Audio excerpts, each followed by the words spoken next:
All right, you're live. Good evening. We're live. I just wanted to make sure it hadn't gone away. Good evening, everyone. See, now I don't have to ask you a question. We are now going to start our meeting. It is now 7 o'clock. I'm going to call the regular meeting to order. Requirements of the Sunshine Law have been met. This meeting was advertised in the Burlington County Times on January the 6th, 2023. Electronic notice was given pursuant to the NJAC 5:39-1.5. We will now start with the Pledge of Allegiance. I pledge allegiance To the flag of the United States of America and to the republic for which it stands, one nation, under God, indivisible, with liberty and justice for all.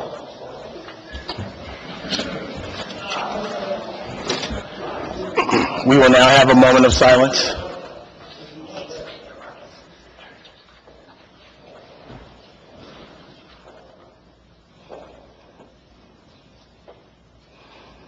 Thank you.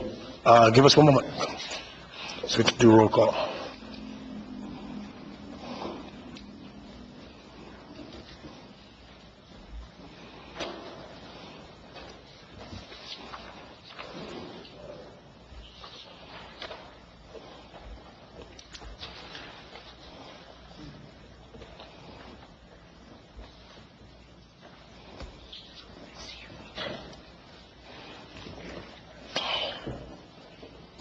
Roll call.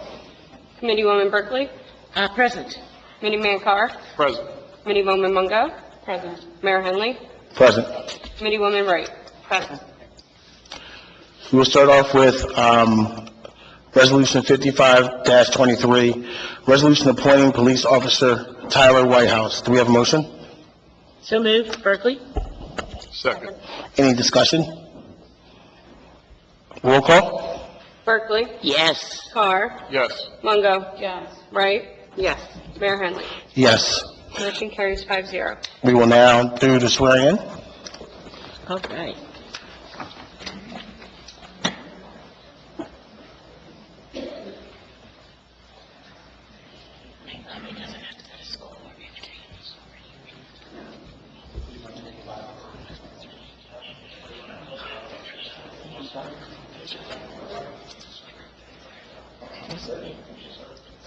I, Tyler Whitehouse. Solemnly swear. That I will support the Constitution of the United States. And the Constitution of the State of New Jersey. That I will bear true faith. And allegiance to do the same. And to the governments. Established in the United States. And in this state. Under the authority of the people. And that I will faithfully. Impartially. And justly perform all duties. Of police officer. According to the best of my ability. So help me God. Congratulations.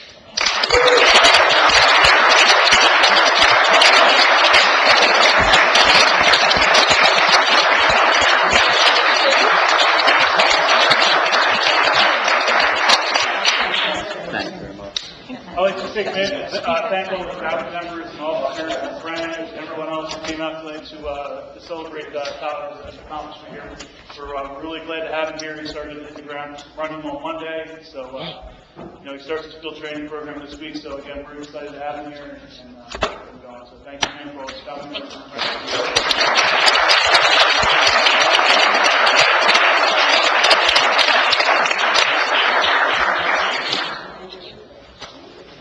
We will now have a brief moment for everyone to celebrate, so go ahead, everybody, take your time. Thank you.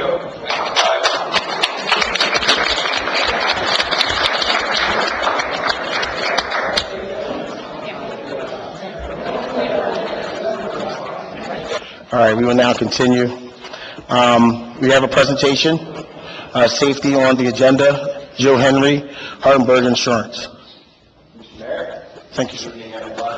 Good evening.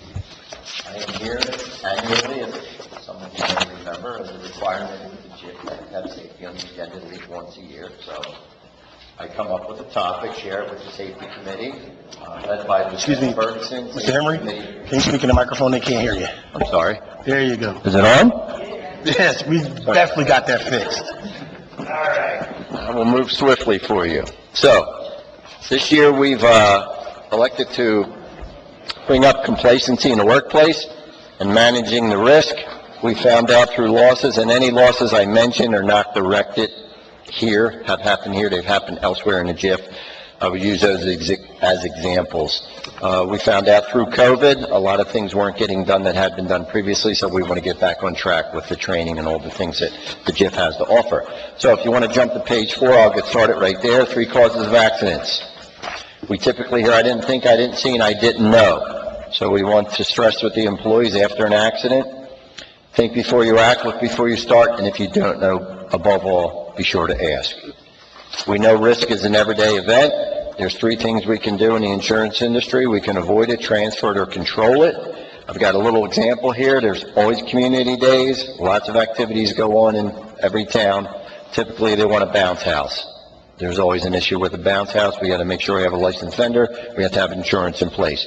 So we can avoid it by simply saying don't do it, but we don't want to be the bad guy. We just want to make sure we get the insurance in place, which is always done, by transferring that risk there and controlling it, make sure the employee is operating it safely. Before any individual in the town gets involved in any type of task, ask the following: what am I working with, what will I be doing, and what could go wrong? I put on the bottom here, review hazard assessments. Those are required by OSHA. They are on file here. For every task that is performed by any employee, those have to be there. That shows all the risks involved and the proper safety equipment that needs to be used. Of course, moving on to page 7, prevention is the key. That's what we're aiming to do. We want to tell the employees to stop, think, and act safely before you get involved with anything. So how can the employees be assisted? These are the things that we speak about at the safety committee meetings. Assign a mentor, put an experienced employee with an inexperienced, which much sure I'm going to do with the newly appointed police officer. Provide a self-assessment. Let the employee tell you their strengths and weaknesses. Job site observations are very important. You find out the positives and negatives that are going on with the work being done and providing that feedback. Also, training. It's always available as a member of the JIF free of cost. Moving on, PPE, I mentioned, personal protective equipment. It can be the key. Find what you need. If you don't know, as I said earlier, be sure to ask. Use it properly. Keep it with you. Inspect it. Keep it clean. And replace it when worn, because if it's not in working order, it's not going to do the employee any good. I mentioned previously that JIF can help. Use your resources. I've got a few items here just to mention that are available at the JIF: inspection forms, job safety observations, toolbox talks, and safety bulletins. The next few pages, I got an illustration here. This is an incident that occurred at a JIF up in North Jersey. I'll briefly go through it. There was a front-end loader. A crew had a front-end loader putting in signposts, street posts. They were using a front-end loader, as you can see from that illustration, the bucket to drive those into the ground. That would be frowned upon by OSHA, not a good way to do it. A pin that held the bucket in fell out of place. The bucket fell, struck the employee. Fortunately, it struck the employee on the shoulder, not on the head. The employee fell to the ground, and the end result was the employee suffered a separated shoulder. And as I have on here, the illustration, the bucket did not land on the individual. Had it done so, in all likelihood, it would have killed that person.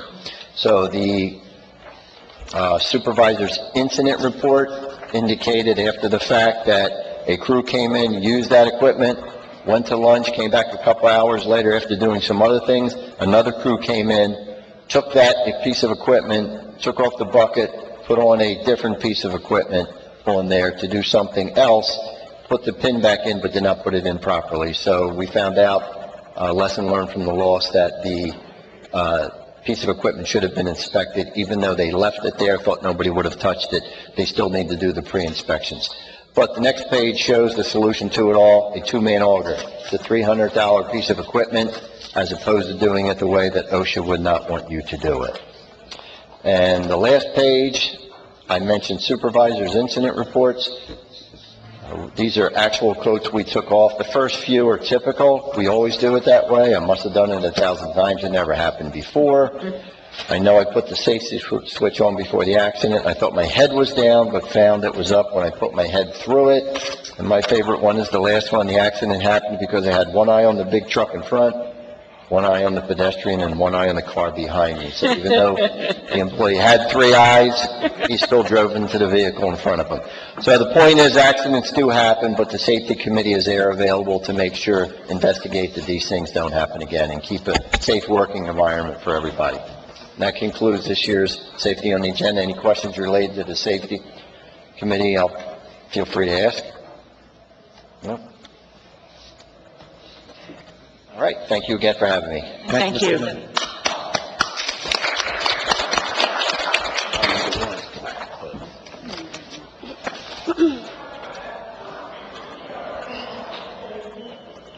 We now have a presentation from I was going to say our favorite chief, but Chief Ent's right here, so. Good evening. Just Favorite before, fire chief. what'd you say? Favorite fire Favorite chief? fire Yeah. chief. Before I start, I just want to, real quick, we did have a fire again today in the state park. It was about 3 acres behind the school. The school actually found it or saw the smoke and called us. It was about 3 acres. Forestry came out, bulldozed around the area that was on fire, and there should be no smoke tomorrow and such. I've been in contact with the superintendent a few times today, but no suspicion today in today's fire. It was a power line that actually dropped and started the fire, so no worries there. My presentation tonight is about the ambulance that was purchased last year with the ARPA funds. About this time last year, we purchased an ambulance for $280,000. That ambulance was ordered at that time. I got a phone call last week saying that the chassis from Ford essentially has been canceled, and they have no way of knowing when that ambulance chassis will be available. They did have another chassis that was available, but unfortunately, it comes at a higher cost. I did reach back out to them today, and they actually sent me an updated quote on the second ambulance that we were planning on purchasing today. Because of these issues, they're actually holding our price from a year ago. So the price actually came down from what I originally had thought. So essentially, between the ARPA funds that were approved and the capital funds that were going to be approved this year, we're actually under by $15,596. So I guess what I'm looking for is the approval to sort of move that money from one ambulance to the other, and we'll be, like I said, under budget by $15,596. I sent you that long email. Hopefully that answered anything. If there's any questions or I can explain anything, I'd be more than happy to. Chief, if we're not going to be able to get an ambulance for 2 years, or they're not going to have a chassis for 2 years, Correct. do So we what, really need to go out this year for the money to bond and accumulate interest for 2 years, or? Yep. So the problem we have is no different than the ambulance that we placed the order for last year. Is if they didn't have this extra chassis, we would be waiting another possibly year. So even with the chassis they have there today, we're not going to see the ambulance come to West Hampton. They expect it to be completed late December, early January. By the time we stock the ambulance, get it labeled, and also go to the State Department of Health for licensing and such, it's probably not going to be in service until this time next year, to be sort of honest. If we don't purchase the second ambulance this year, my fear is the same problem that we're seeing now, is we're just going to continue to wait years and years and years. What they're going to do is... the price will go. And the price will continue to go up. Like I said, they did hold our price from last year, and actually also gave us a discount of $3,000 on top of holding the price because of the issues we had. My fear, again, is the longer we wait, I can't guarantee you when the ambulance chassis will become available. It's a Ford issue, so much, not our manufacturer. So I did reach out to all of our local vendors, all our local dealerships, to see if they had any of the chassis in stock. Pretty much all of them laughed at me and said good luck, and that they had none available. So, Thank you. no problem. Question, as we continue to add some ambulances to our fleet, are we going to sell any of them, or? Yes, yep, absolutely. So we currently have 4 ambulances. But our fourth ambulance really isn't used because of some mechanical and some issues with it, but we hold on to it just in case. I think our real number of ambulances we need are 3 or 4, depending on how much call volume we have and such. But I would definitely say that we're going to sell, 2, when we get these 2 new ambulances, we'll be selling 2 ambulances as well. Is there a market for that? Like, So there wasn't originally, but now, because of what's going on, people are looking for them. So yes, it's a lot better than it was maybe 2-3 years ago. and last question, if we sell them and get those funds back, is there a way that you guys can reallocate that to help your department, or? That would have to be based on what you guys decide and what the auditor would say as well. I would assume it'd probably go back into the general fund and then could be reallocated through the general fund in some way, shape, or form. Sounds great. I have no issue. Thank you. Thank you.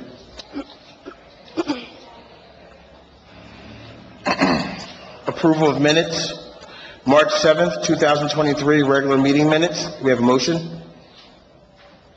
So moved. Second? Any discussion? Roll call? Berkeley? Yes? Carr? Yes. Mungo? Yes. Wright? Yes. Mayor Henley? Yes. Motion carries 5-0. March 21st, 2023, executive session minutes. Do we have a motion? Motion. Second? Any discussion?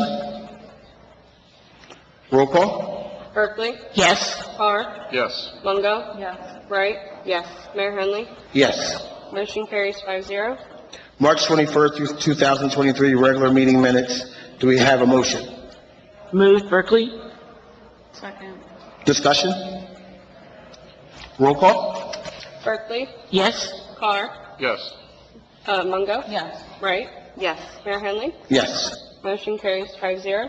We will now open the meeting to public comment on agenda items only. Please remember to state your name and address for the record. Reminder, this is for comment only. It is not intended for a question and answer period. If you would like a response, please leave your name, your contact information on the podium, and we can respond appropriately.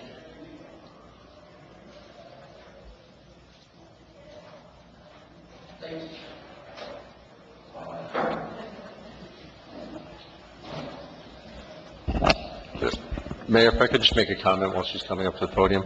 There will be a public hearing on the zoning ordinance, so any comments related to the zoning ordinance should occur during the public hearing, which is the next thing on the agenda item.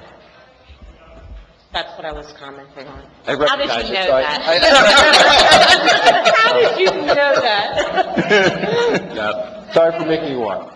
Okay, so, So there will be a public hearing on the zoning ordinance. That's the next item on the agenda. If you have comments that are specific to the zoning ordinance, they should occur at the next public comment period, or the next. Ms. Kelly, public if you hearing. want, just sit right there. We'll get right, I promise, we'll breeze right through. and the final one is to say whatever you want. I want to make sure I have it. Correct. Yeah. Okay. Correct. Is there anyone else? So we will now close for public comment. All in favor? Aye. Ordinances, second reading, motion, and second required, open to public comment. Call for a What? motion first. Do we have a motion? So moved. Berkeley? A second. Now open for public. Now to open public hearing. I didn't adhere to the comma. No. Yes, ma'am. Kelly Dean Scott, 3 Valley Farm Road. In regards to the ordinance this evening regarding zoning, I want to thank the committee for following the master plan. I think it's an excellent job. I think it shows that you're listening to the residents, and I believe also following your moral compass as to what's right for West Hampton. As a resident for 20 years, I appreciate that some of our properties have lower taxes than other townships, but I think in every township you have higher and lower. My mom lives in Rancocas Woods, for example, in Mount Laurel, and their taxes are lower there as compared to other areas. So bringing more warehouses and large industry into our town is certainly not the only answer. And I've heard you say, Mayor Henley, and I do find you incredibly fair, by the way. I've heard you say that, there's a fine balance between landowners and what they want to do and residents and what's right. I wanted to comment that I loved the idea that Dave Guerrero had for an economic development committee. We need other businesses and other ways of attracting them into this town. We certainly do not need one more warehouse. I would also strongly suggest that any new applicants for building of any kind, whether residential or commercial, along that Springside and Rancocas corridor, as it stands now, the traffic with the construction alone for the D.R. Horton is unbelievable. It's very difficult. I've heard it from people in Spring Meadows. We've been really trying to get residents involved in the community in Rancocas Village. We would like to have more go on in the community center there, so I've been talking to a lot of people. They are having a terrible time getting in and out of there, and I would strongly suggest that any new applications for business, and I don't know how traffic studies are done, but they somehow need to take into consideration an occupied D.R. Horton, because if it's even double what the construction is, we're in trouble on Springside and in that village getting in and out, just so that you know. I also can't imagine, knowing the new guidelines, that Mr. Dolan tomorrow evening is making a proposition for the Land Development Board, and knowing the new guidelines, I know that he's grandfathered in, but he's had that property since the 90s, so he's had a long time to do something with it. So to decide right now is peculiar, but I would just hope that this committee, as well as the Land Development Board, would take into consideration that there's absolutely no way that that could have a positive impact on the community. Putting a warehouse at the end of a nationally, state, and locally recognized historic district is out of the question. Thank you. Thank you, ma'am.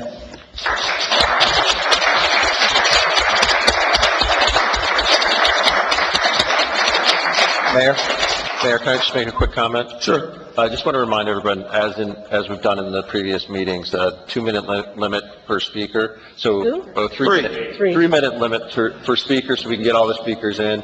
I will give you a warning when it is 3 minutes and ask you to wrap up at that time. My name's Terry Brennan. I live at 220 Main Street in the Village. Been there about 11 years, and a very happy person back there. It's a beautiful little development. It's like a little piece of gold in the township.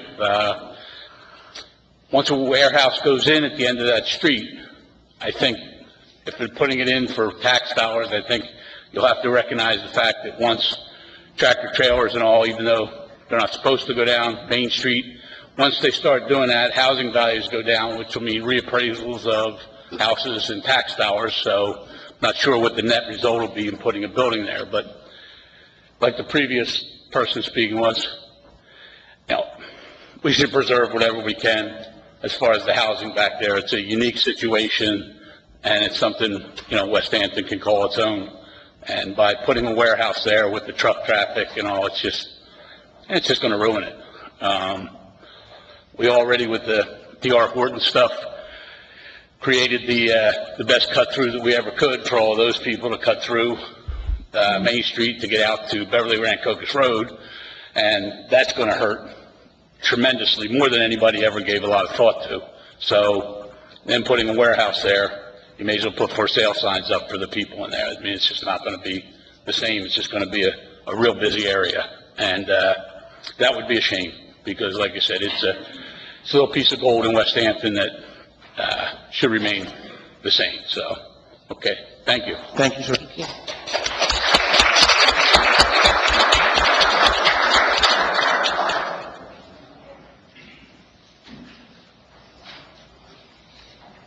Bear with me, I've lost my voice.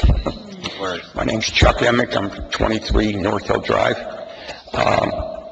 About 20 years ago, Springside Road was diverted because of traffic coming out of the IKEA area and meeting Main Street. The car traffic couldn't get into a proper lane to make the turn. So that's why Valley Farm Road became, that used to be Springside, now you got the diverted Springside Road. If you put a warehouse there, you're just doing it backwards again. Now you got traffic, truck traffic coming this way and car traffic coming this way. It doesn't make any sense. It's undoing what was tried to be prevented before. That same intersection, when you come down Springside to Beverly, Rancocas, you have 4 lanes. Far left is to go to 295 north. Second left is to go 295 south, 1 straight, and a right turn. Without fail, every day, you have people in the far left lane making the turn and cutting over. It can be 2 cars in this southbound lane. They don't want to be the third, they want to be the first. And they move over and they cut over. Plus you got the entrance to the gas station there. I would hope that it could be policed a little bit better. And I may be wrong about this, but if you go through Delran, Mount Laurel, Morristown, you see big signs, 58 acres preserved for open space, 28 acres, 150 acres preserved. I don't see any of them in West Hampton. I don't see any open space being preserved. And that's all I have. Thank you.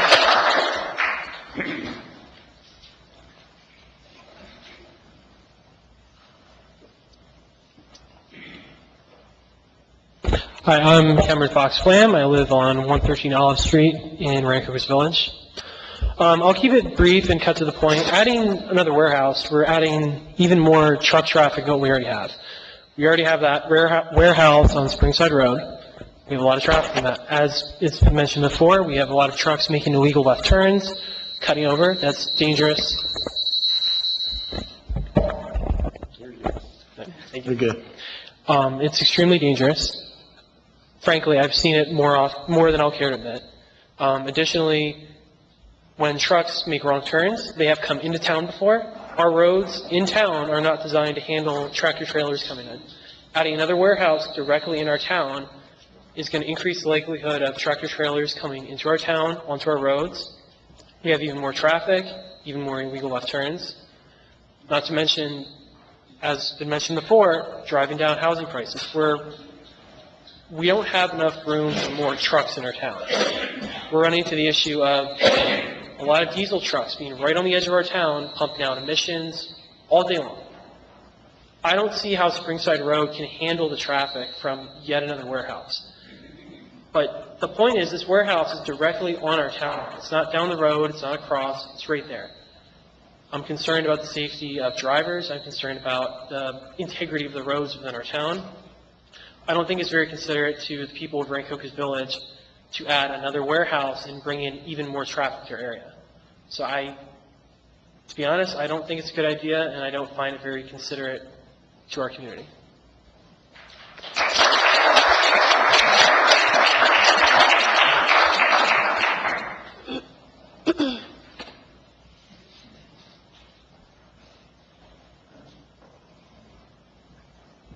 A little nervous. I am Grace Inamorado. I am new to this community. I've come here from Northeast Philadelphia. I came here because, and I live at 102 Wills. We are the new house in the historical village. We came here because we wanted to get away from everyone who is just driving insanely, etc. We already have individuals coming down Main Street that do not abide by the speed limit. This warehouse at the end of that road is going to have people definitely coming through our village and doing the same thing. So I'm definitely against it.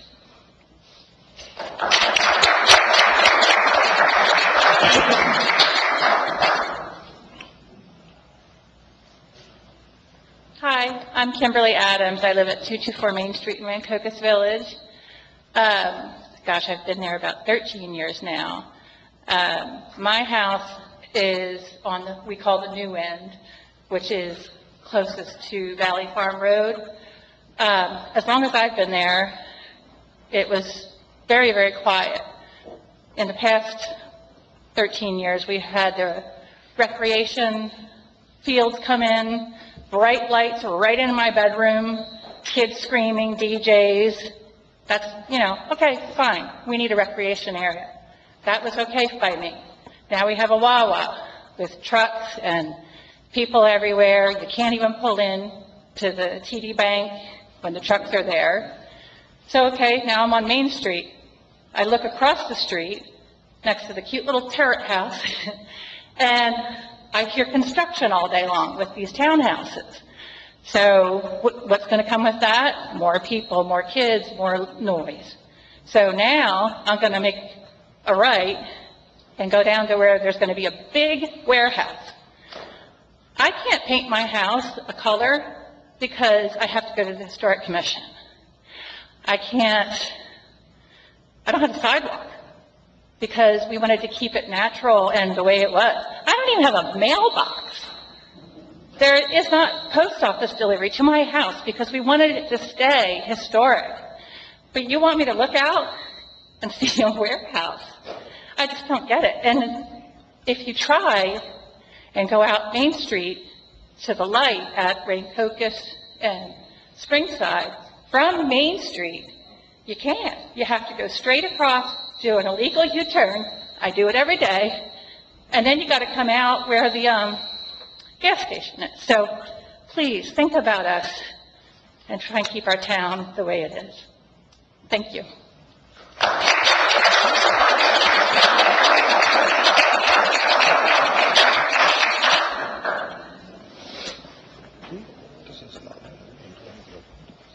Hello, committee.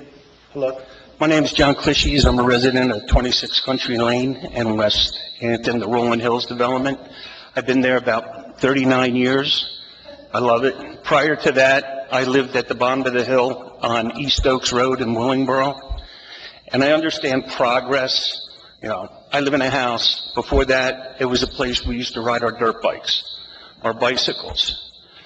And it seems like the township and Rancocas is losing its character for what some of the prior residents have said. And I really feel for the people who live on Valley Farm Road, because if this warehouse goes up, you're going to have a prime view of a brick wall, maybe some landscaping. And again, I understand progress. I never thought that Springside Road would turn into what it is today, with those multi-family, multi-story units. A little nostalgia when we were kids and someone got a new fast car or a fast motorcycle. We went to Springside Road. And with the officers here, I won't say how fast we used to go. Those days are over. They were great. It just seems look what happened at the Willingboro southbound exit of 295. They broke ground there, beautiful, beautiful meadow, field, and every once in a while they move a dozer 20, 30 feet, bringing us a few spoil piles, and there's nothing there. So can't some of this warehouse, I see these warehouses going up all over, right down in past the intersection of Wood Lane and Springside, Rancocas Road. There's like 3 big warehouses there. I don't think they're occupied. So these things are getting built, and there doesn't seem to be an occupant. So like the people said before, there's so many warehouses. The township's losing its character. I don't know how much more can be developed on Springside Road because aside from this warehouse wants to go, everything seems to be wetlands or transition areas. So someone with deep pockets can get around DEP or the township. So I hope the township really reconsiders another warehouse. Thank you.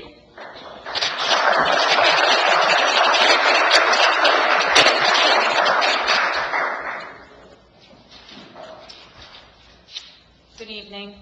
Good evening. I'm Fran Skazapava. I live at 110 Main Street in Rancocas. I, like everybody, I'm very upset thinking there is going to be something else in town that's going to bring down the value, bring in more traffic. I live on Main Street. I have a camera out, a Nest Cam, and Literally, there is a car going by every minute. And the other night, I was out front, and 2 cars came through, must have been 50, 55 miles an hour, both of them. I'm worried about the tractor trailers that might miss the turn and come through Main Street. I'm worried about the traffic that's going to be created from the new houses that are being built. It just seems like nobody cares about preserving the historic village. I've said something about maybe putting speed humps. I've told that somebody's going to drive fast and hit them and go right into somebody's house. I think that's silly. How about stop signs at every street to stop the traffic, to stop it from flying through town? There's nothing to prevent people. When I was little, I remember my father taking me to the end of the road where you live, and we were watching Willingboro being built, and we were watching the big trucks, and it was very interesting. They were building a bypass. A bypass is to bypass around something. Main Street used to be the main road. They built a bypass. That's not a bypass anymore. Main Street is to cut through to go to McDonald's. It's cut through so I don't have to sit at the light. It's cut through. It brings down the value of our houses. It brings down the value of why we all love our community so much. I am in a home that was first built in 1810. It belonged to my great-grandmother, my grandmother, my mother, and now I live there. I have deep roots in that town, and it breaks my heart to see everything that's going on around it. A warehouse isn't going to do anything to our community, but bring it down, bring down the value, bring down like just walking down the street. It's horrible. I have a child and I have a dog and I have to, stop, don't go, because they fly. Is there anything we can do for a deterrent? Speed humps, stop signs, anything to make them go take the bypass that they're supposed to take. Thank you. Thanks for listening. Thank you.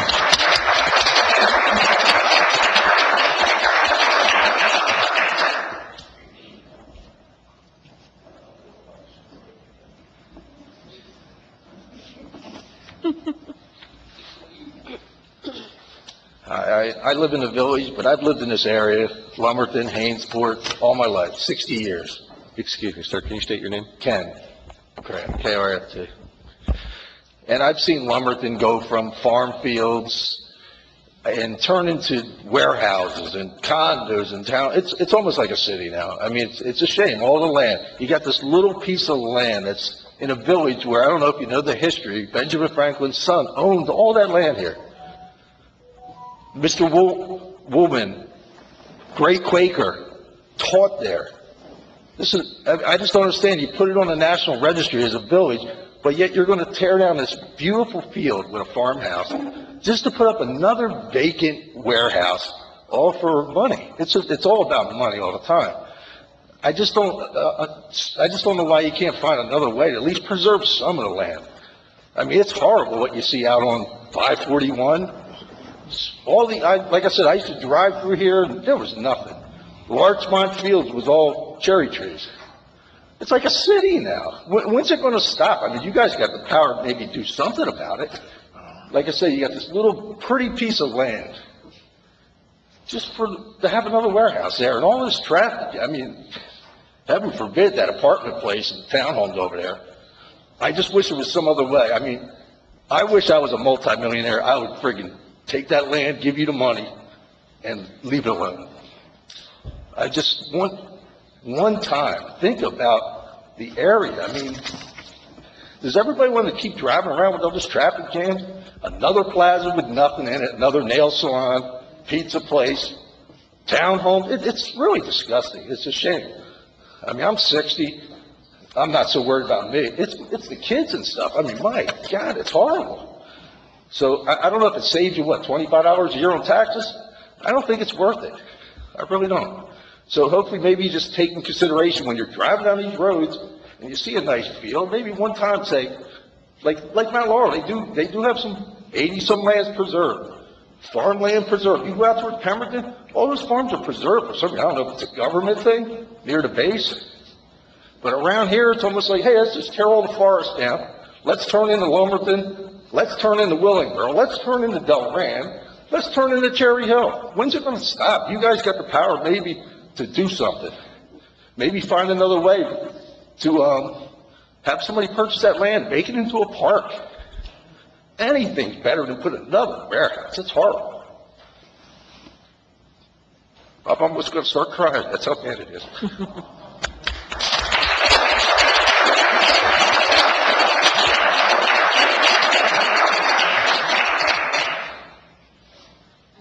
Seen me up here before. My name is Yvonne Enriquez. I live at 16 Devonshire Drive. All of you were voted in to represent us residents.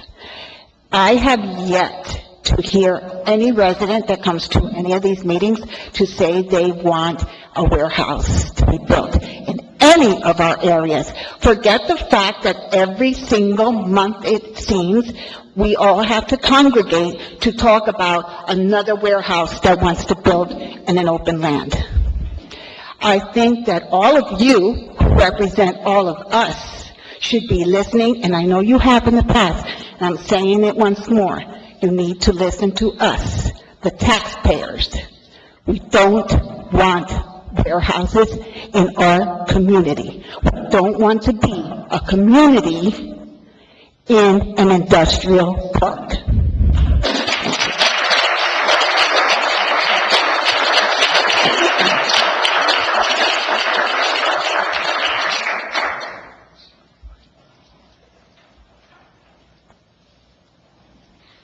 Gil Gian Scott, 3 Valley Farm Road. So like everybody else and all my neighbors, I'm very against the warehouses as well. I live directly on Valley Farm Road, so it would have a big negative impact for us on Valley Farm Road.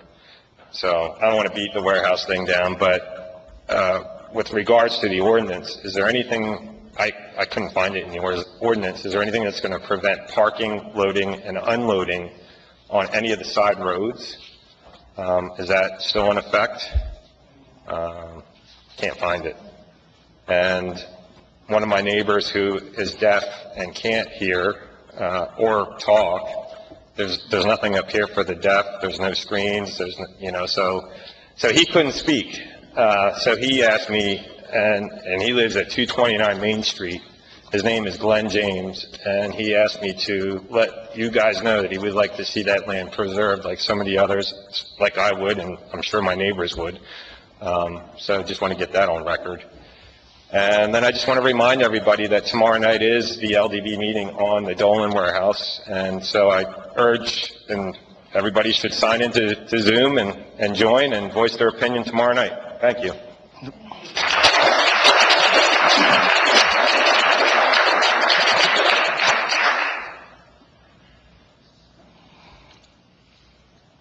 Now a motion, I'm sorry, come on up.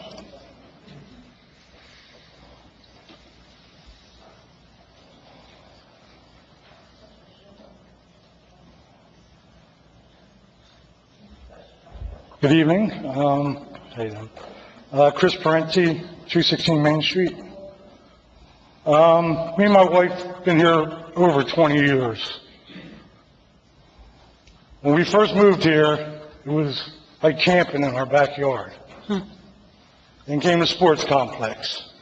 Right here, not real happy, but it's for children, and that, it was good. Then more lights came. It's kind of against that. It's kind of like E.T. every night. Then it was the Wawa. And then the big giant TV on 295. I know you didn't have anything to do with that. But back in 1986, when they made the master plan, I knew some of the guys that thought of that and came up with it and lived for it. I just hope that you would stick to that. They're basically wanted houses here, warehouses over there, far away from people.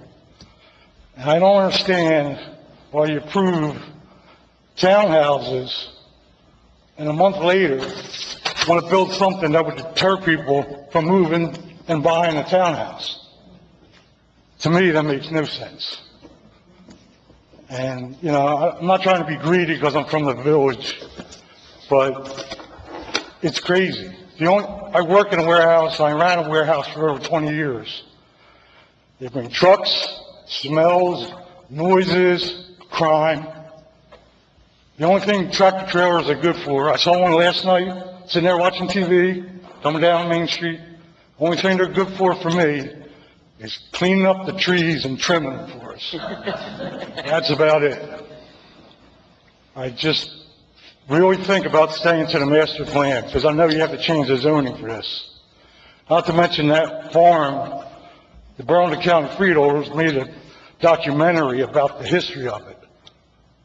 Maybe take a look at that. It's just, you know, the plan was a plan. I hope we try and stick to it. Thank you. Thank you, sir.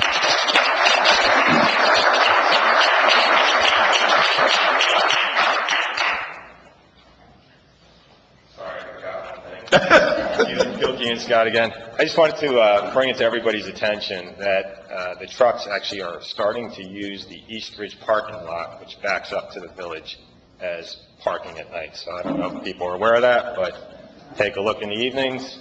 Not sure what's going on there. So just wanted to bring it to the board. Thank you.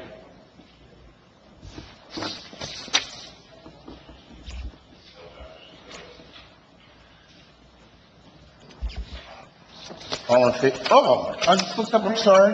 Just a few comments. Good Take your evening. My name's Joanne Bowen. I live at 92 Winstead Drive. And yes, the traffic on Springside Road is horrendous. I walk a lot. You can't even get across the road anymore, different times of the day. And believe it or not, they haven't even opened the 2 township warehouses on Springside Road. They haven't even opened yet. They're just about finished. I don't know if they have tenants or when. The traffic is going to be horrendous with 2 more warehouses there, let alone putting in this new one that you want to talk about. And what I don't understand is, since I've lived there since 2000, yeah, we've grown a lot. I mean, we have handicapped apartments there. We have low-cost housing there. We have all these new houses and condos being built, more warehouses. Everything comes on this side of 295. Everything is all bottled up over here. What about building somewhere else in the township? I mean, we're just being, like, crammed in there. We're going to be non-existent. We're not going to be able to move. It really needs to be thought out. I feel sorry for the people that live in the village. I didn't realize you were going through all of that, but I feel for them. And I really think it needs to be looked at, you know, even as a historical thing, a park, anything. But we just don't need anything more on this side. You know, we still have a lot of warehouses already there. I think we're good the way we are. But thank you. No worries. Thank you, ma'am.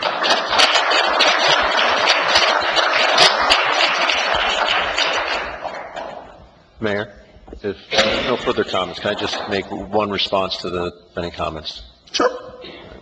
Many of the comments today were about the development at Springside Road of that farm, that there's currently a application pending to develop a warehouse there.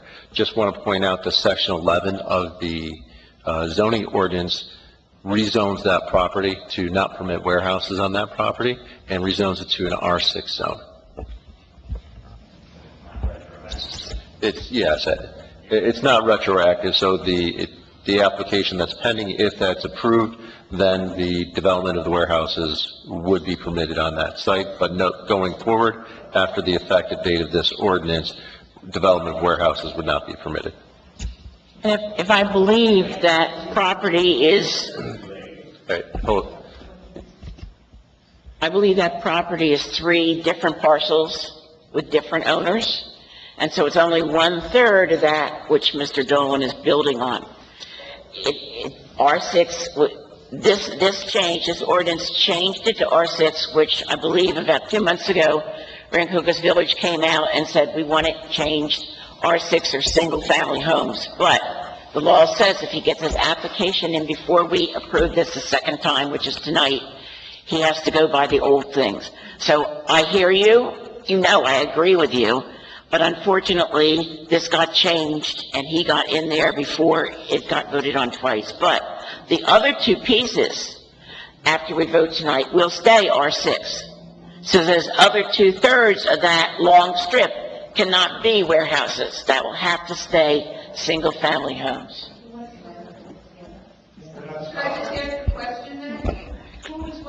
Ma'am, can you, excuse me, ma'am, can you come up to the podium and speak into the microphone, please? One of those properties belongs to Mr. Gravat's children, and I believe they plan on moving in. Okay, because I have 2 points to make. My name is Elise Emig, and I live with my husband in Rolling Hills East. We searched far and wide to find a place that when we pulled off at 295 and came up on Rancocas Road and pulled up on Springside, that there were deer, that there were live animals on the road, that there were fields, that there were farms, that there were birds, and there was wildlife. And then there were these 2 beautiful little communities. Spring Meadows was still getting populated then, but Rolling Hills and Rolling Hills East. Now, we are squeezed in between those 2 gigantic warehouses headed down towards Sunset, which is just going to be catastrophic with traffic, big trucks. And now, all those other homes that were built on the farm there on Springside Lane. So we can't even now really manage getting in and out of our own unit. We think, God, you better put a street light on the corner there, because we have to sit and wait because we're at the top of the hill, so you never know who's coming too fast up the hill and over the hill. And to me, it's like what most everybody else has said today is that this is a community that we were probably attracted to because of the people, because of the diversity, because of the sense of neighborhood, having yard sales that, for each kind of community like they do in Rancocas and our development and the one across the street. And if anybody comes into this area now, I can't imagine anyone seeing all those big houses, knowing that around the corner there's going to be yet another huge warehouse, which is going to make us a little capsule inside an industrial park.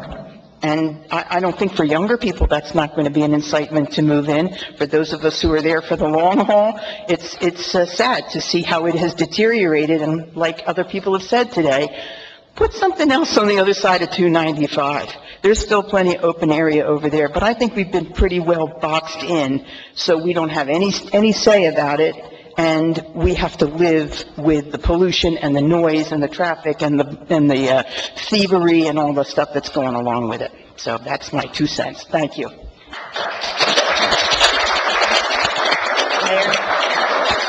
If I could finish what I was going to say. This ordinance, I hate warehouses, you all know that, but this ordinance is very good because it does a lot of things that discourage people from building warehouses. Now, they can't be as high as they used to. They cannot be as close to other buildings as they used to be able to. They cannot have a certain percentage on land. It has to be smaller compared to the land. So sometimes you just can't turn things into all residential. The state doesn't like that. But you can certainly make it so that, gee, we really wanted a warehouse that's 10 million thousand square feet, 50 feet high, and we can't do it because this land is not allowed to. So I give a lot of kudos to our planner and our 2 people on the planning board, that they've tried to at least take what we have left, which really is not a lot of industrial space, and make it at least extremely hard to build those huge warehouses. And they've taken 3 properties, is it 3? And turned them from areas that can be warehouses into residential. So they did turn 3 over, and they made one area, I believe, a warehouse type that is not around a residence and is the proper place for a warehouse. Near a big road, not near houses, in and out 295.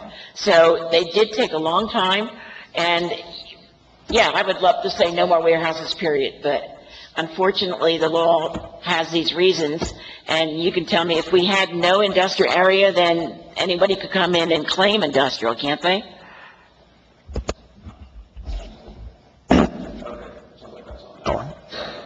He gave you the bad one. Looks like it works if I hold it down. Okay.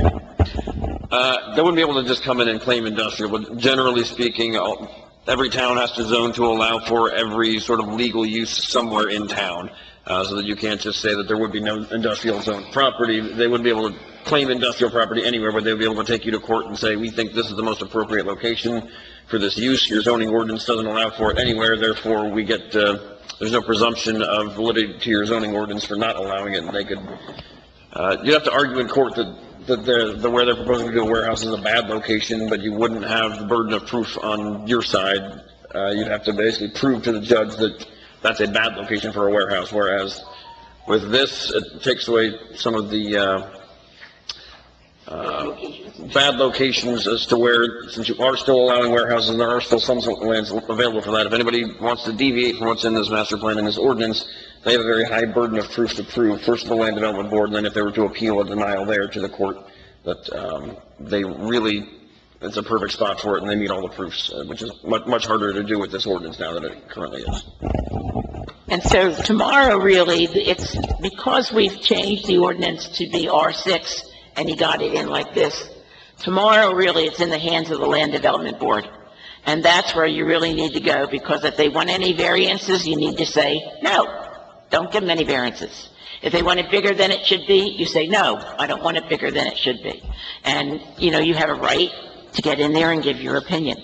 I believe, to answer Gil's question, because I asked Chris, our planner, the same question before, and yes, it's in the ordinances that trucks cannot park and unload and unload and load when it's facing a street. So the only way they'd be able to load and unload is if they were on the side of Nelson Gravatt's farm, not on the side of a street. So, thank you.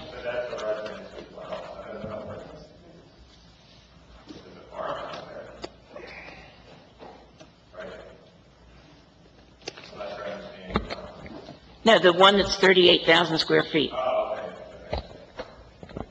Because it has Main Street, Springside, and Valley Farm. So the only one that's left is over here, that faces his barn.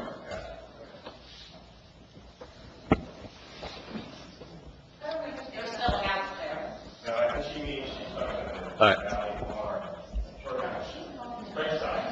So, if I can... Something I can clarify that. Yeah, we can look into that, and any specific site issues would be addressed on an application before the planning board, part of the site plan review process. In terms of what's in this ordinance, it does not permit loading in a front yard, so facing a street, but the loading is required to be in a side or rear yard. Whatever happens to be on that other side or rear yard, which in this case, for the applications before the Land Development Board tomorrow night, at least as of the last plans that they submitted, they do have their loading on the west side facing the village rather than facing the north side, which is what's already required in the code anyway, and that, actually, I probably shouldn't be discussing specifics of that application. Yeah, that's not part of it. The plans are online, so you've seen them, but what the new ordinance does, it does require that loading not be in a front yard, so it couldn't be facing a street.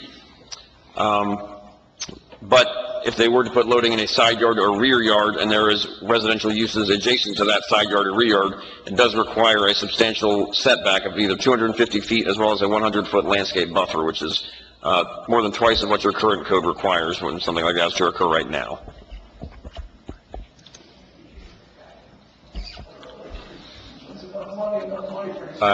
If somebody has public comments, could they come up to the...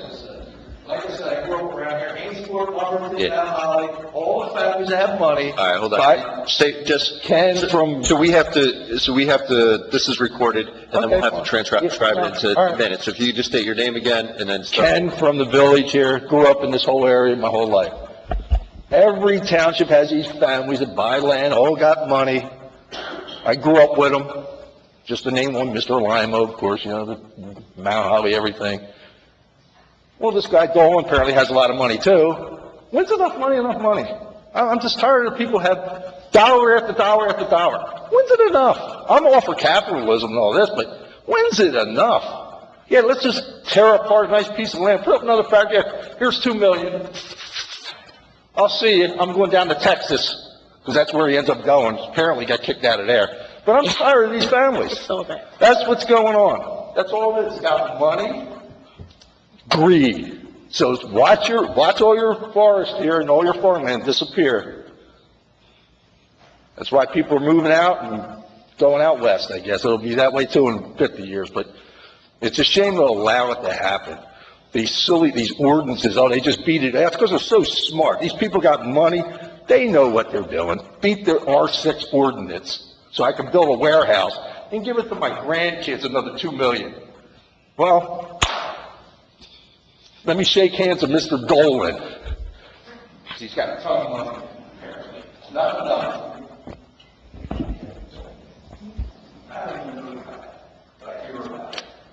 Okay. So do we have, all in favor to close? Aye. Public comment? Ordinances, second reading? Oh, we already read that. So do we have, a motion? We had a motion? Roll call. Oh, roll call, I'm sorry. Berkeley? Yes. Carr? Yes. Mungo? Yes. Bright? Yes. Mayor Henley? Yes. Motion carries 5-0. Mr. Mayor, Yes. aren't we supposed to have a second reading of another ordinance about the budget cap? We're not doing that no, we're not doing that tonight. That's the We had next. first reading last time. Right, but we're not doing it tonight. We're not doing it tonight, okay. No, it'll be the next meeting. Okay, thank you. No worries. Resolutions 53-23, payment of vouchers. This resolution approves the payment of bills through 4/4/2023. Do we have a motion? Move. 5323. Second. Any discussion? Roll call? Berkeley? Yes. Carr? Yes. Mungo? Yes. Bright? Yes. Mayor Henley? Yes. Motion carries 5-0. Consent agenda resolutions, resolution note, consent agenda items are considered to be routine and will be enacted with a single motion. Any items requiring expenditure are supported by the certification of availability of funds. Any items requiring discussion will be removed from the consent agenda. Do we have a motion? Moved. Second. Any discussion? Roll call. Berkeley? Yes. Carr? Yes. Mungo? Yes. Bright? Yes. Mayor Henley? Yes. Motion carries 5-0. We will now open the meeting for public comment. Please remember to state your name and address for the record.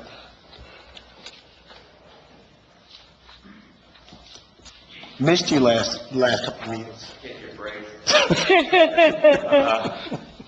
Well, I'm doing you a favor by talking now because I know you want to get home and watch the Sixers, but you know the outcome of that game, right? I rode my bike here, so I don't know when I'm going to get home. Yeah, Gary Brown, 138 Winstead.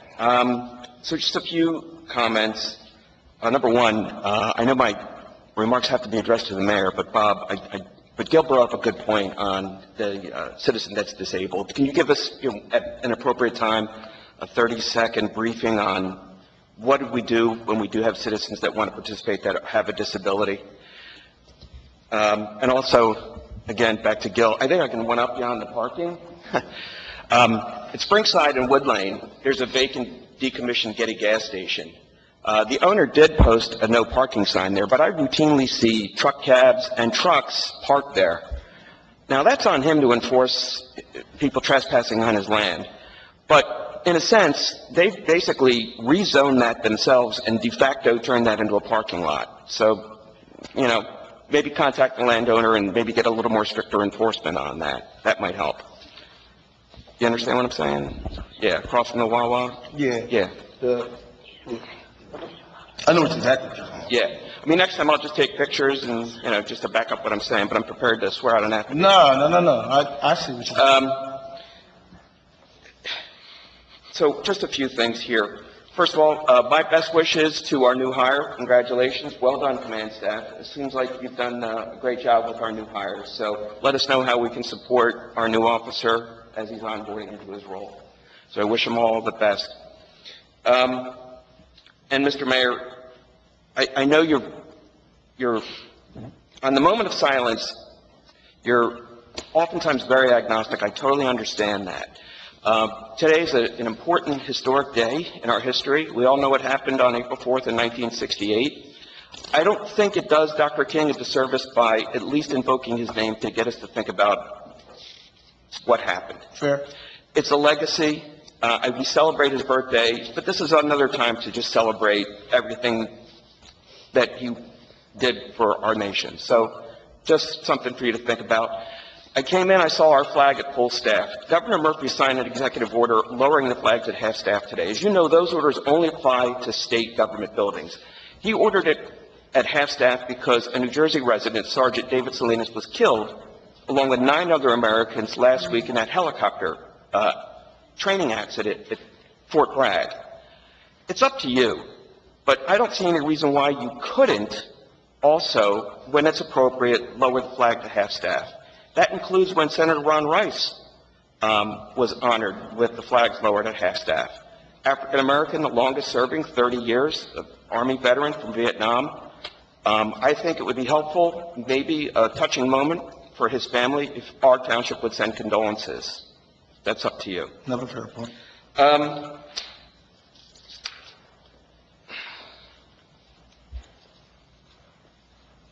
Yeah, so I'll speed it up here real quick. I read an article in the USA Today. I think most people kind of respect USA Today as a pretty reputable newspaper. They had a story, and I just have it up on the internet, but something for you to think about here, because it was somewhat surprising for me to see. But they basically talked about, it was published, and you can find it on the web, March the 30th. But basically, I didn't know anything about this, but it was a pretty substantial story here, and they're talking about something called cured-in-place pipe projects. And this really has come about because of a lot of stimulus money to replace aging infrastructure, especially water infrastructure, right? And essentially what this is that if you got a decayed water pipe, instead of digging it up, which is very expensive, there's a way to kind of inject some sort of a chemical that creates some sort of like interior pipe that replaces it. The problem is the chemicals that they use are not regulated by the state or federal government. And I'll just kind of say this, and I'll let the article speak for itself, but it says fumes from cured-in-place pipe projects have landed people in the hospital, triggered evacuation, and sparked lawsuits against municipalities in particular. So I invite you to take a look at that. You may have to think about whether or not whatever is being worked on, and I don't know how this comes into play with the MUAs from Mount Holly or Willingboro, if they're going to upgrade this infrastructure, but I believe you do have the power under police authority to implement some sort of regulation as to whether or not this type of curative process can be used. Maybe there's some additional regulations that can be imposed upon it. It is substantially cheaper, and I do get why they're using it if you read the article thoroughly there. So I'm just pointing it out to you there for that. Thank you.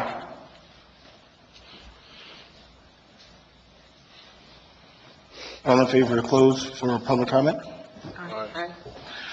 Days to remember. Next Township Committee meeting is April the 18th at 7 o'clock. Land Development Board meeting is April the 5th at 7 o'clock.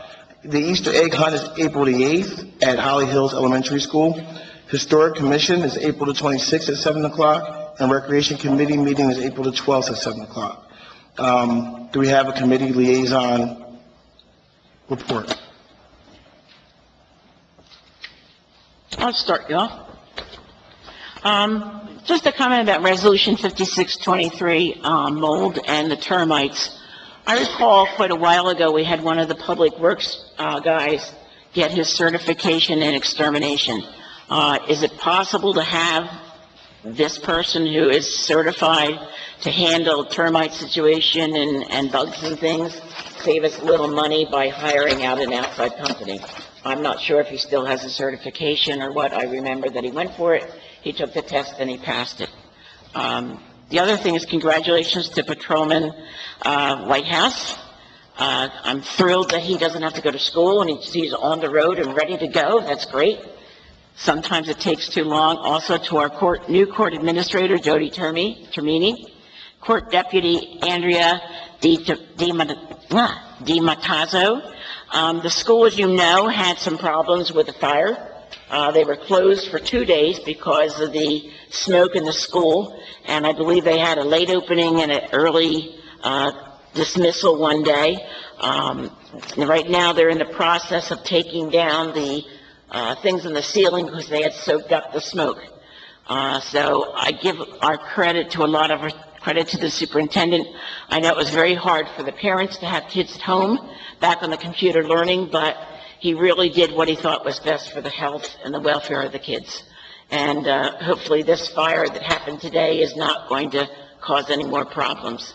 But they did over the weekend and constantly try to get the smoke out of the rooms. As you know, a lot of kids today seem to have allergies and asthma, and something like that's just not good for the kids. I would like to share this with the committee, if you would take one and pass it down. It's something I've been working on the last 2 weeks. As you know, I've been very upset that we are not being given the ordinance to read before the first reading. I cannot vote on something I know nothing about. All we're given is the title. After the last meeting, I decided to do my own research. Burlington County has 40 municipalities. I was able to get information on 31 of them before tonight. Actually, I got another one today. This chart shows if the clerk administrator shares the language with their council or committee before the first reading, that would be the first column.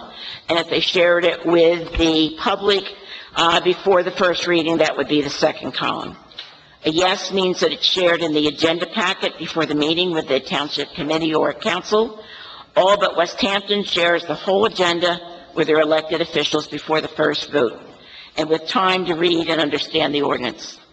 For the ones I was able to get information on, a majority of the council's committees also share the ordinance with the public in the agenda before the first vote.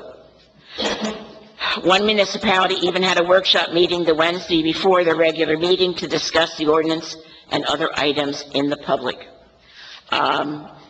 This afternoon, I had to add and change the numbers because I found that Springfield also shared a yes and a yes with their council and the public. It's right on the agenda. Most of them, I didn't have to go anything further than looking on their agenda for the night of the meeting and saw that it was there for everyone to see. So the number of yeses out of 40 were 31. No was 1, West Hampton. We were the only ones where the township committee did not even see the ordinance before we were voting on it the first time. And we had 8 unavailable. If you want me to figure out the 8 for the next meeting, I'll be glad to do that. When it came to sharing with the public, 19 shared with the public the ordinance before the first reading so the public could give some input. 13 said no, and 8 were unavailable. Like I said, the mayor of Pemberton Township asked me to mention his name.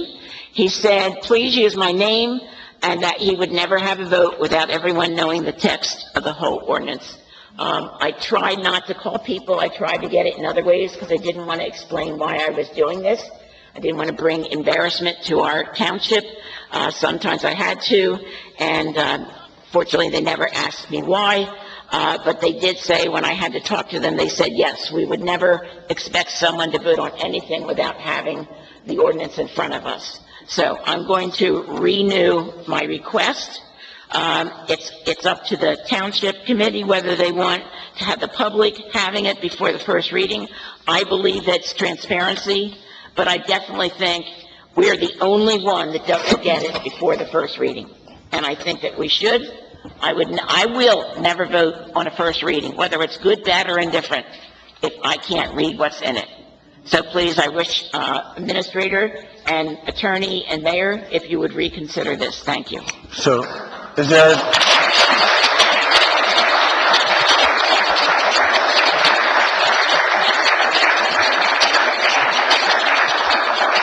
there part of a discussion? Because I have some questions. So one, you said 13 out of 18. Will 13 do it like we do, or 18 do it? No, 31, everybody except for us shares it with their township committee or council.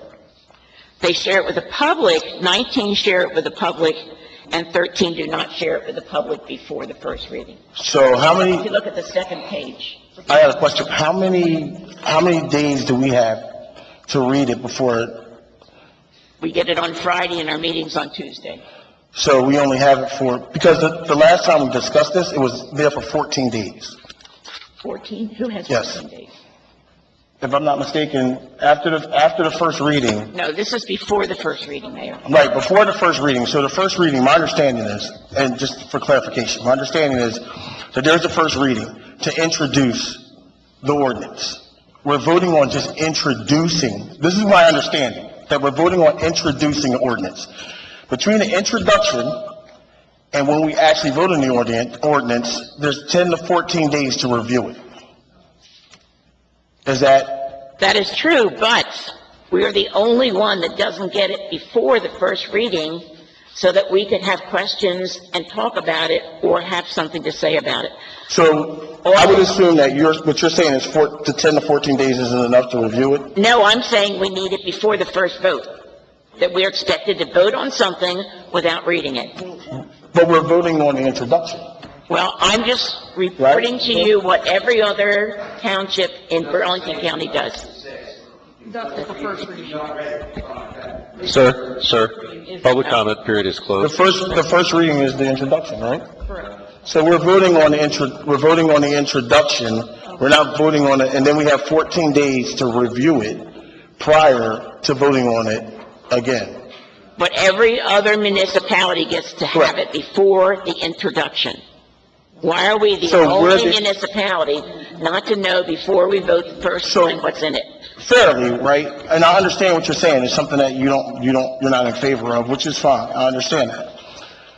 But my understanding is, even prior to this, we've taken calls from the people that you've called, from some of them, and they've stated that they do it the same way. So I'm thinking that, I don't understand, you're saying that we're the only ones who do it before that vote on the introduction, correct? I'd like to know who they are because I was not, unless they're the 8 people I could not get a hold of. And again, So Mayor, and this is the first time that either myself or the administrator have seen this document, and we weren't prepared to address this, but I know that the administrator has polled her colleagues, and some of this information doesn't seem accurate to me either.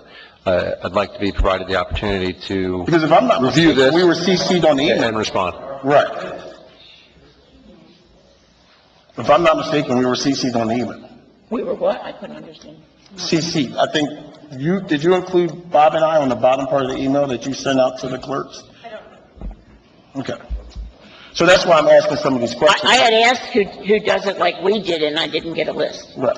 So that's what my understanding is that when I spoke to the administrator clerk and she explained the situation of how it is done, how it is introduced, right? There are other people who do it as us, and I reached out to some people I have relationships with, and they didn't have an issue. So that's why initially, when we voted for it, that's why we voted for it. And then the other understanding was that we had 10 to 14 days to review it, and 10 to 14 days I thought was accurate enough, and also accurate enough for the public to be able to review it. And I also did check after our last meeting. I went on our website, and it was posted the very next day for review. Now, I'm not saying that you're wrong. I'm just giving you my due diligence and what I did. People on my list that told me yes, or I found it on their agenda that it was there before the first vote, I'll be glad to double check. But I spent 2 weeks. And this is a preference, right? Or no? What do you mean? So. This is what do you do? I'm sorry? This is what do you do? Do you share the ordinance with them before the first reading? Do you give them a summary, or do you only share it after the first reading? And lots of times I could go online to their agenda that they were going to be having a meeting the next day, and I could see the whole ordinance there for first reading. So did you end up talking to them, or did you review it? I talked to some, and I reviewed it for... How many did you talk to? If you don't mind me, I'm just making sure we have our ducks in a row. I probably only spoke to 4 because the rest of it I could find online. Okay. Like, we used to put the agenda on, and we would have the ordinance written in the agenda for the public. So if I saw that, let's see, Hainesport, or someone at Morristown had that, then I can look and see that. I can see it's there, and if it's on the agenda before the meeting, that means the public and the people in their council could see it and have it. So, just so when they're doing their research, the 14 days isn't enough after the introduction? It's not the 14 days is not enough, is we don't have it before the first time we vote. But we're voting on it being introduced, right?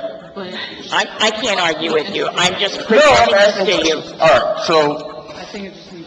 yeah. My only comment, I'd like to just keep moving. My only comment was to congratulate Officer Tyler Whitehouse, and I know the Easter egg hunt was canceled due to rain, so I am looking forward to that this week. You guys can make comments on that. I think that we should have that discussion between the five of us. I appreciate it. I want to thank you, everyone, for coming tonight. I really appreciate everyone sharing their opinions, their frustrations, your comments. I don't disagree with many of you. Like Mr. Guy and Scott pointed out, the Land Development Board meeting is Zoom. It's very accessible. I invite all of you to attend tomorrow and, voice your opinions and frustrations as you did tonight. Secondly, I'd like to thank the chiefs, Chief and Chief Farnsworth are always strategically planning for the future. They always have the best interests of West Hampton at heart, and they do a great job doing that. Public Works also had a very good response to that tornado warning a few days ago. I know several trees were down, and they took care of it the very next day.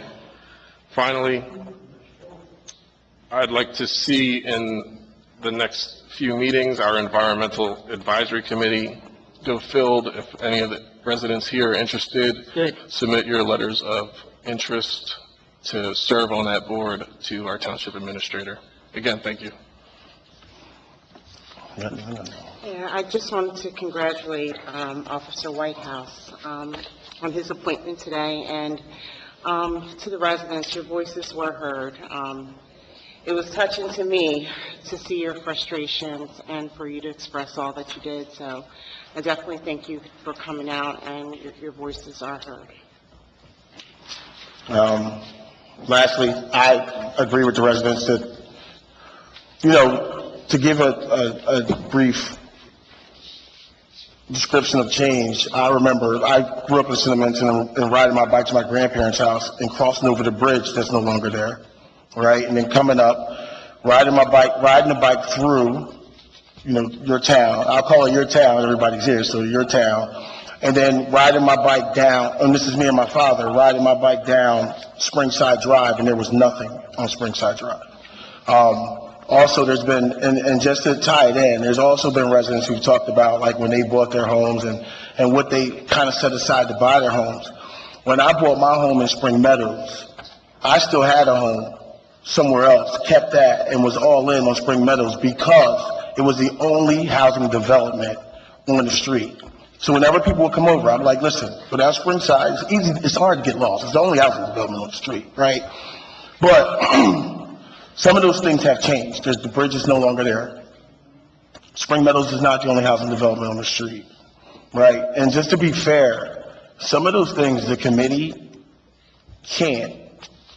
themselves can't change, right? Like the development that's already there, the townhouses, that was about fair share housing. And I had just started on the committee then. We were to the point that if we don't do something or vote on it, they're going to put it where they want to put it, as far as a judge banging his gavel. So we didn't really have too much of an option at that point of what's going to happen, where it's going to go, or what we can say no to or yes to. But we did push the envelope to try to get the best place or best situation that whatever we could do. It was, at that point, it was something that that was a sense of urgency. About the speed bumps, I talked about the speed bumps previously. One of the things that I talked to the engineer at the county about the speed bumps, and he told me, he said one thing about speed bumps is they make noise all night. So that's when we kind of backed away from the speed bumps going into town, because they create noise all night long. Every time somebody drives over them, if they're in front of your house, you hear them. Now, about the stop signs, we have talked about the stop signs, putting stop signs in town. I think that that's a fantastic idea. I think that it's very much needed in your town. I've seen, some people speed through, but I also I talked to a resident in Deerwood. She has the same issue, people speeding through Deerwood. Last night, I was walking around Spring Meadows, and a car came by me going about 60 miles an hour. And the first thing I thought about is I have some kids down the street that just moved in. They're probably about 5, and they play basketball there. So, as a resident, because by myself, I'm a resident. As a resident, when I do see people speeding by, I just tell them to slow down, or if it's a kid that's just got their license, I'll talk to them, pull them to the side. and make sure that they know the risk that they're taking, that you have some kids out here, you need to be careful, and this is not a place that you want to drive and speed through. So, some of these things has been a point of discussion, and it is affecting us all. It's not just affecting your community, it's affecting Deerwood with the speeding, it's affecting Spring Meadows, and this is probably 8:30 last night that the car came speeding through.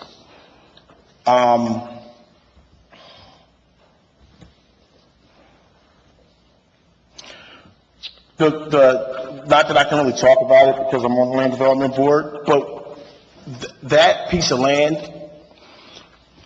with what I just told you, agree or disagree, we don't own the land. Like, we don't have the influence to say, no, you can't submit an application.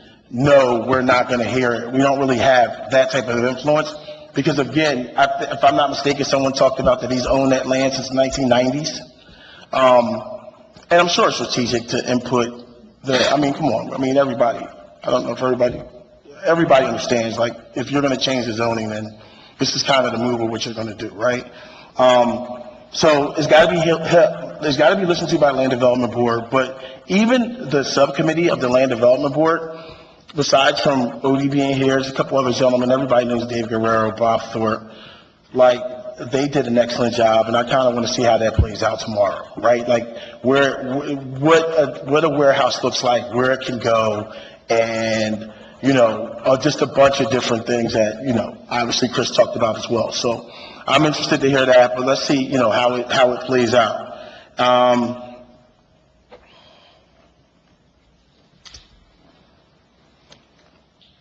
East Ridge is in Willenboro, if I'm not mistaken, correct? Okay, so we can't touch that, but what I can do is, I'm going to call you Coach Ant. Steve, if you can you reach out to Willenboro and let them know about the concerns so that they can kind of address it on their end? Fair? And congratulations to the patrolmen. I think that you guys have done an excellent job rebuilding. We've had the kind of police, actually, I got my first ticket from West Hampton. I've said that more than once. But we've had some police turnover, and they've done an excellent job as far as bringing some new people in. We've lost a few, but they continue to try to kind of build because they are very much proud of their brand. And I think that is what really makes a difference in the town. And that's it. So, do we have a motion to adjourn? Motion. All in favor? Aye. Thank you.